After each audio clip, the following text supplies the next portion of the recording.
전 세계 곳곳에서 가짜가 판을 치고 있습니다. 가짜가 많아졌어요.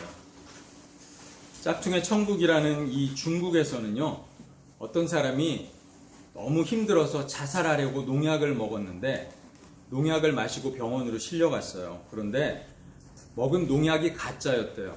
그래서 안 죽었는데 병원에 가서 맞은 링거가 가짜였대요. 그래서 죽었대요. 이 얘기는 나무 위키에 실려있는 이야기니까 뭐 진실일 가능성도 높습니다.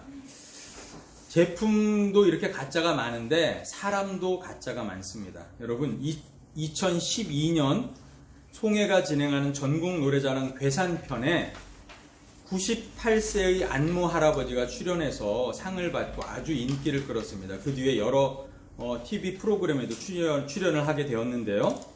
그 당시에 이 송혜가 88살이었는데 당신 나이가 몇 살이냐 하면서 88살이라니까 나처럼 장수하려면 뭐 착하게 살아라, 뭐 어떻게 해라, 이런 장수 비결을 말해주기도 했었답니다. 그런데 사실 그는요 60밖에 먹지 않은 사기꾼이었어요. 근데 어떻게 그가 98세가 되냐면 이 범죄 후에 주민등록증이 말소가 됐는데 말소가 외형이 조금 더 나이가 들어 보였답니다. 근데 어떤 이제 목사님이 그를 도와주던 목사님한테 얘기를 해서 말소된 주민등록증을 살릴 때 나이를 속인 거예요. 그래서 1915년생으로 등록을 해서 기초노령연금, 장수수당, 기초생계비 뭐 이런 것들을 수년 동안 부정수급을 했답니다. 그가 완벽하게 아주 건강한 98세로 살아가고 있었는데 이 사람이 또 복권 위조를 해가지고 뭐 10만원 이하의 복권만 전문적으로 위조를 해서 돌아다니면서 사기를 치다가 들통이 났답니다. 경찰보다도 빨리 걷는 것을 의심한 경찰이 그를 잘 신원 조회해봤더니 가짜였다는 게 들통이 났답니다. 이렇게 가짜 사람도 많아요.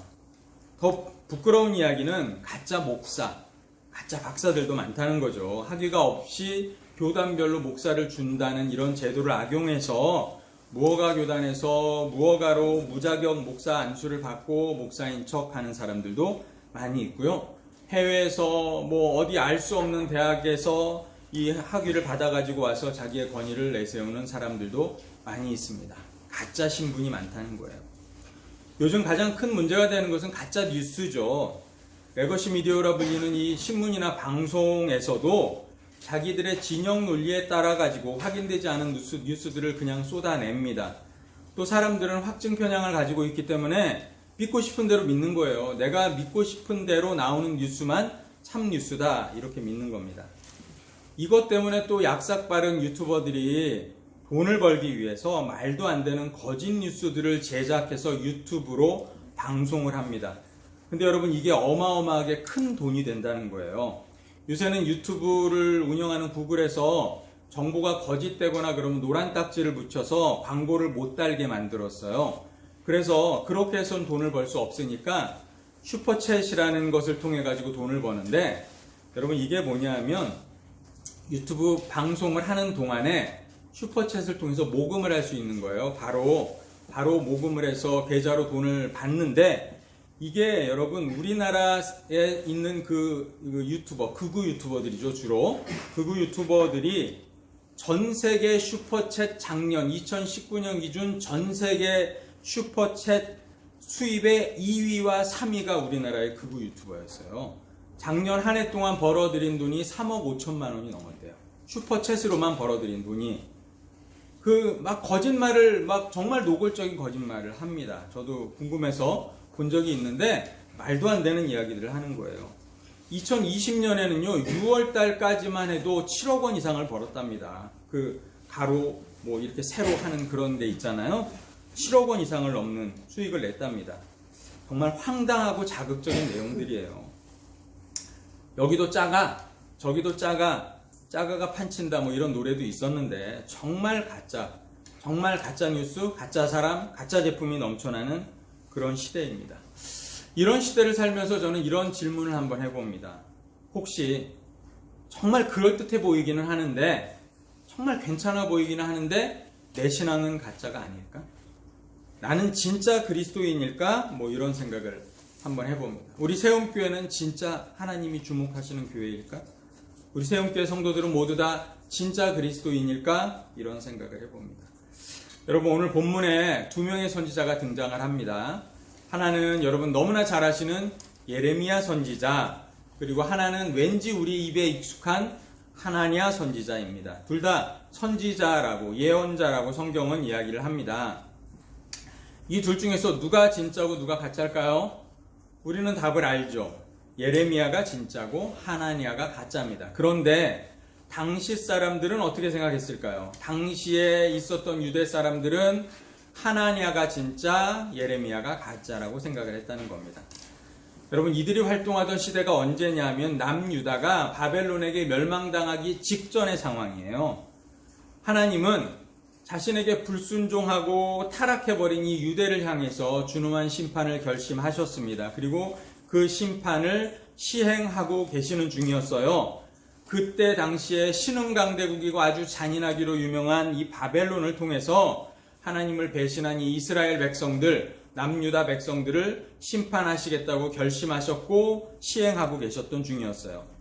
하나님께서는 이미 예레미야 이전에도 이사야를 통해서 수많은 선지자들을 통해서 이스라엘이 불순종하면, 이스라엘이 불의하고 타락하면 너희들은 하나님의 심판을 받게 될 거야. 이사야는 이미 바벨론에 끌려갈 것에 대해서도 예언을 하고 회복될 것에 대해서도 예언을 한 바 있죠. 그런데 이스라엘 백성들은 도무지 하나님의 말씀을 듣지 않습니다. 참된 예언자들의 말을 듣지 않았습니다. 그들은 하나님을 의지하지 않았습니다. 그들은 틀림없이 얼마 전에 북이스라엘이 하나님의 명령에 불순종해서 멸망하는 것을 보았는데, 그럼에도 불구하고 하나님의 계획을, 심판을 무시했습니다. 하나님이 신흥강대국인 이 바벨론이라는 나라를 자신의 도구로 사용하겠다라는 이 말씀을 고지 듣지 않았어요. 그들은 그들의 국제정세 판단은 대단히 보수적이고 대단히 편향적이었습니다.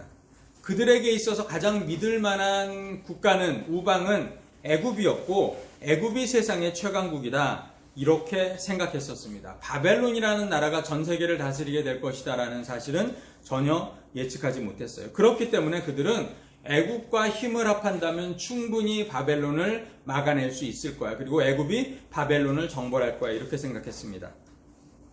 선지자들이, 참된 선지자들이 나와서 애굽과 손잡지 말고 바벨론에게 항복해. 바벨론에게 항복하는 것이 하나님의 뜻이야. 이렇게 이야기하지만 그들은 자신의 판단을 더 신뢰했습니다. 선지자들의 말을 듣지를 않았어요. 왜냐하면 그들은 듣고 싶은 말을 들었기 때문에 그렇습니다. 예레미야서 21장 8절 9절을 보시면 여호와께서 이렇게 말씀하십니다. 보라, 내가 너희 앞에 생명의 길과 사망의 길을 두었으니 이 성에 거주하는 자는 칼과 기근과 연병에 죽으려니와. 그러니까 이 성에 남아서 애굽과 함께해서 맞겠다고 하는 자들은 칼과 기근과 연병에 죽으려니와, 너희를 지금 애워싸고 있는, 너희를 포위하고 있는 저 갈대아인, 저 바벨론 사람에게 나가서 항복하는 자는 살리니 그의 생명은 노략한 것 같이 얻으리라. 바벨론에게 항복하면 죽지 않을 거라고 하나님께서 직접 말씀하셨습니다.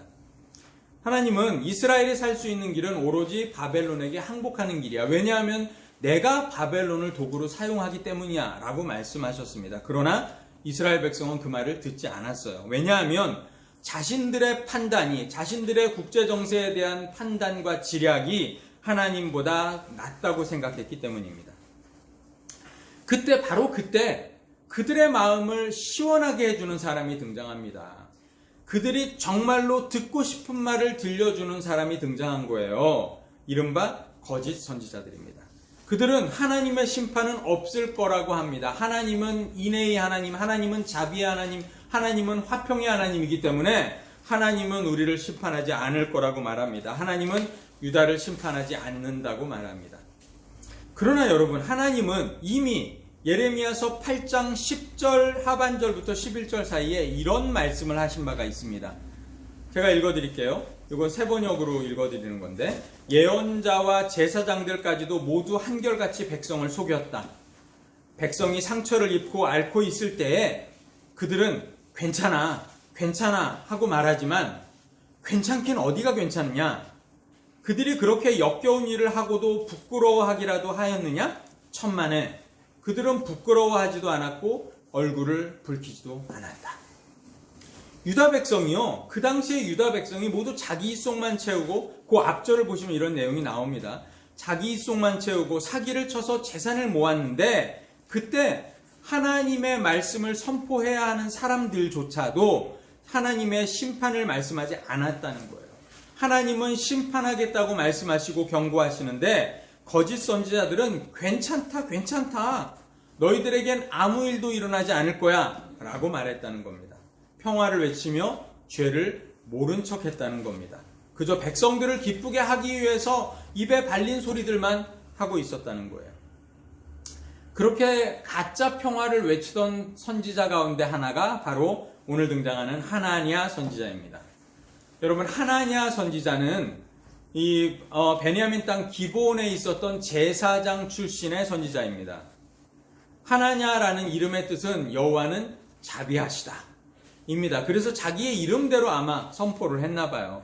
예레미야 28장 2절에 보면 하나냐가 이런 예언을 하게 되는데, 여러분 성경 보세요. 28장 2절에 만군의 여호와 이스라엘의 하나님이 이같이 말씀하여 가라사대 내가 바벨론 왕의 멍에를 꺾으리라. 이게 하나냐 선지자의 예언이에요. 하나님이 그렇게 말씀하셨대요. 바벨론 왕의 멍에를 꺾으리라. 그러니까 너희는 바벨론에게 망할 일이 없어. 이렇게 말씀하셨다는 겁니다.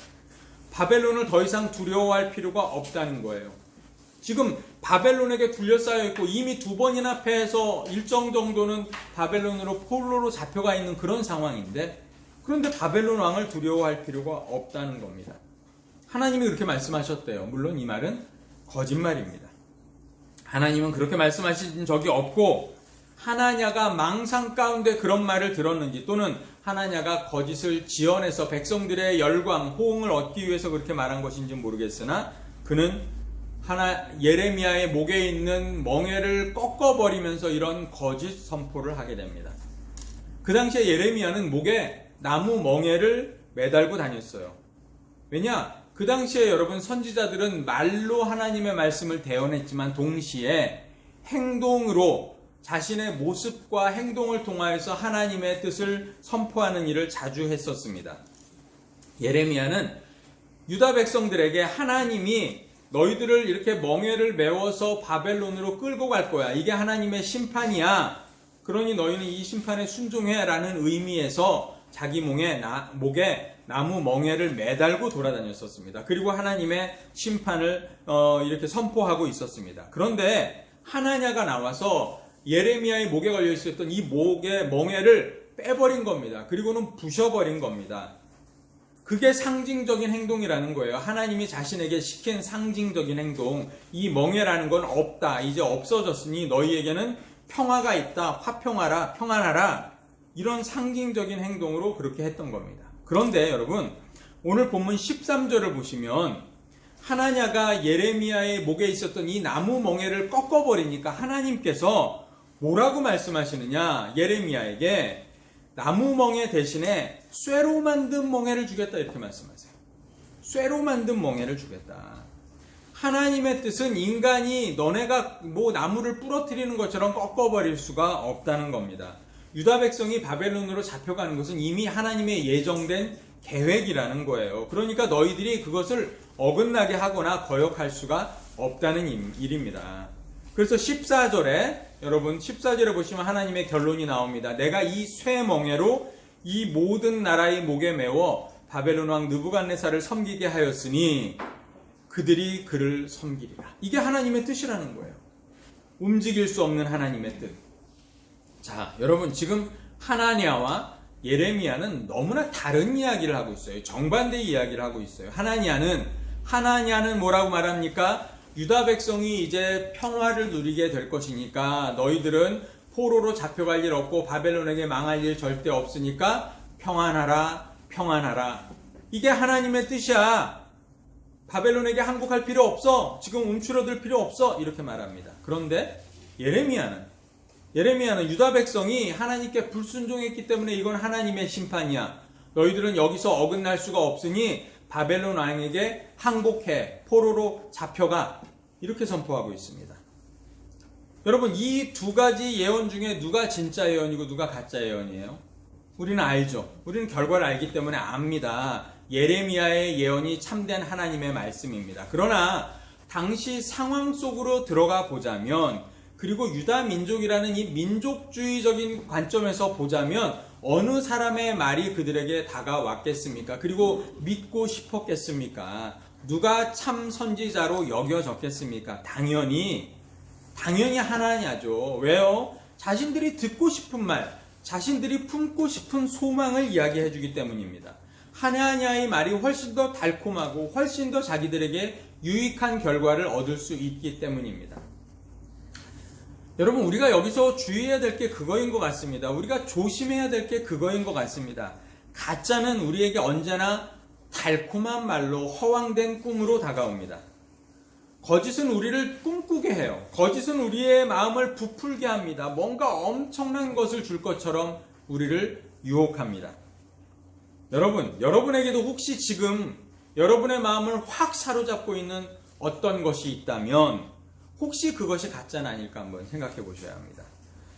여러분, 창세기를 한번 생각해 보세요. 뱀이 하와를 유혹할 때 어떻게 했었습니까? 뱀이 하와에게 다가와서 가장 먼저 했던 말이 뭐예요? 하나님의 말씀이에요. 하나님이 너희에게 이걸 먹지 말라 하더냐. 그랬더니 하와가 얘기하잖아요. 그것을 먹으면 정령 죽으리라 했다. 그랬더니 뱀이 뭐라고 합니까? 너희들은 결코 죽지 아니하리라, 이렇게 말합니다. 결코 죽지 아니하리라. 하나님의 말씀을 먼저 부정합니다. 하나님은 반드시 죽는다 이랬는데 사탄은 결코 죽지 않을 거라는 거예요. 너희가 그것을 먹으면 너희 눈이 밝아져서 하나님같이 될 거야. 그래서 선악을 알게 되는 줄을 하나님이 아시기 때문에 그렇게 너희를 위협한 거야. 이렇게 말합니다. 선악과를 따먹기만 하면 너희가 하나님같이 되고 너희가 하나님같이 되어서 선악을 분별하게 될 거다. 이렇게 말하는 거예요. 너희가 그렇게 되지 못하도록 하나님이 막아놓은 방책일 뿐이야.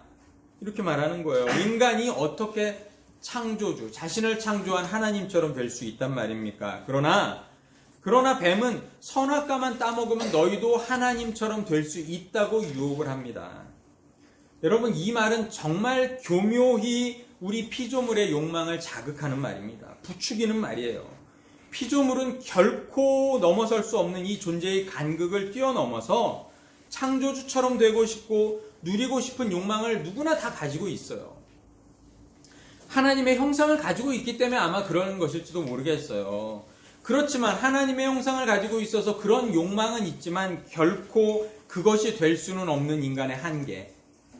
그러나 또 그것을 넘어서고 싶은 이 헛된 욕망, 사탄은 아주 우리의 연약한 자극적인 그 부분을 적극 공략한 것입니다. 이 말을 듣고 하와가 선악과를 바라보니까 동산 중앙에 있는 나무 실과를 보니까 어땠습니까? 먹음직도 하고 보암직도 하고 자신을 지혜롭게 할 만한 보이는 열매였다는 거예요. 즉시로 자기의 안목의 정욕이 작동하기 시작합니다. 가짜는 진짜보다 훨씬 화려해요. 훨씬 풍성하게 드러납니다. 마치 우리에게 모든 걸 줄 것처럼 와서 속삭입니다. 그러나 여러분, 사기꾼의 말이 훨씬 더 달콤하고 훨씬 더 우리를 유혹하지만 그 결과는 패망이에요. 죄와 실패와 죽음으로 우리를 몰고 가는 거예요. 요즘 여러분 세상을 떠들썩하게 하는 게 이 라임 사태라는 거잖아요. 라임 사태. 라임이라는 것은 2019년도에 자산운용 1위사입니다. 처음에는 사모펀드, 그러니까 특정한 사람이 3억 이상의 돈을 내야만 투자할 수 있는 특정한 인원만을 대상으로 하는 사모펀드를 시작을 했는데 이게 법이 좀 바뀌면서 일반인에게까지 판매가 되었다고 해요. 그래서 엄청난 투자금을 받게 되었답니다. 근데 여러분, 이 투자라는 게, 펀드라는 게 둘 중에 하나래요. 하나는 위험도가 높고 수익률이 높거나, 그러니까 그거는 자기의 원금을 다 손실할 수도 있다는 거예요. 또는 위험도가 낮고 수익률이 낮거나, 그러니까 위험은 없지만 안정하지만 수익률은 뭐 은행과 별반 다를 바 없는 낮은 수익률을 보장하는 그런 두 종류의 펀드가 있답니다. 그런데 이 라임 펀드는요, 수익률은 높고 위험도는 없어서 안정적이고 더더군다나 펀드에서 좀처럼 볼 수 없는 환급성, 언제든지 원하면 돈을 돌려주기까지 하는 환급성까지 보장되는 상품으로 판매가 됐답니다. 이런 상품이 어디 있어요? 그런데 이런 상품이 없다는 걸 알면서도 사람들은 그 말을 믿는 거죠. 왜냐하면 욕망이 작동하기 시작하니까. 욕망이 작동하니까 어마어마한 돈이 그것으로 물려들었습니다. 라임은 당연히 손해가 날 수밖에 없는 구조죠. 이자는 많이 줘야 되고. 그런데 사람들의 돈은 몰려오니까 신규 유치한 돈으로 이자를 주면서 버티고 버티다가 금융감독원의 조사가 시작돼서 고객들이 환매를 요구하니까 환매 중단을 선언하고 나자빠진 거죠. 이를 통해서 피해를 본 사람의 그 총액이 1조 6,700억 원에 이른다고 합니다. 1조 6,700억이라는 욕망의 덩어리들이 모였다가 파산하게 된 거예요. 돈을 떼인 사람들을 인터뷰하면 항상 그렇습니다. 사연이 있어요. 나는 이거를 전 재산을 모은 퇴직금이고요. 이거는 자녀의 결혼 자금이고, 이거는 내가 못 먹고 안 입고 안 써서 모은 돈이라는 구구절절한 사연이 있습니다만, 하지만 안전하고 높은 수익률, 말도 안 되는 이런 허황된 것을 믿고 유혹에 빠져